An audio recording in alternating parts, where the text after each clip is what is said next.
Happy Wednesday. Phil Lindemann with your midday news on Krystal 93. The Colorado Sun has been covering Colorado's childcare desert in rural areas like Summit, where parents pay upwards of $27,000 for pre-K childcare if they can find it. Listeners on the Krystal 93 Facebook page were sharing their stories, like Jamie, who says she has been on a wait list nearly 2 years and still does not have care. Jacob waited 3 years before finding a center, and for Tessa, things got so bad she was forced to move her family to Denver.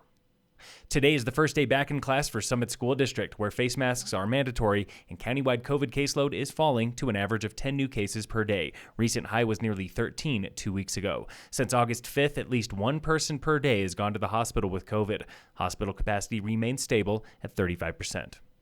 CDOT just released traffic data from alternate routes during the Glenwood Canyon closure, showing volume on Highway 9 from Silverthorne to Kremmling jumped 63%, with 13,000 cars every day. Highest volume was on US 285 from Fairplay to Salida, 17,200 cars daily, up 37%. Traffic through Steamboat rose 18%. Through Gunnison, it was up 34%.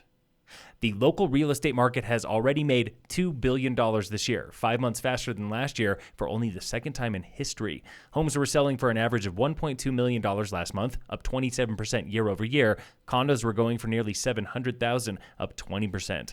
Local agent Corey Wolf says inventory is low, but demand is staying high for now. A 1-2 punch for record prices. We're seeing properties sell at $550 and $600, and within 2 years reselling at between $850 and $950. So the market certainly shot up in Silverthorne, and people actually are inquiring about real estate in Silverthorne now, which hasn't happened ever. Local developer Lou Glisson is building a $3.8 million spec home in Silverthorne at Three Peaks on one of the last remaining plots there. Used to be 30, 40 lots for sale right here in Three Peaks a couple of years ago. Today there are zero, none.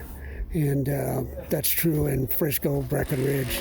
I built a lot in Breckenridge over the past 15 years and would still be building there, except one, prices got outrageous for land and there just wasn't any land hardly left. Even the mobile home market is red hot, worth $9.8 million in Breckenridge this year, where average price for a trailer is nearly $500,000.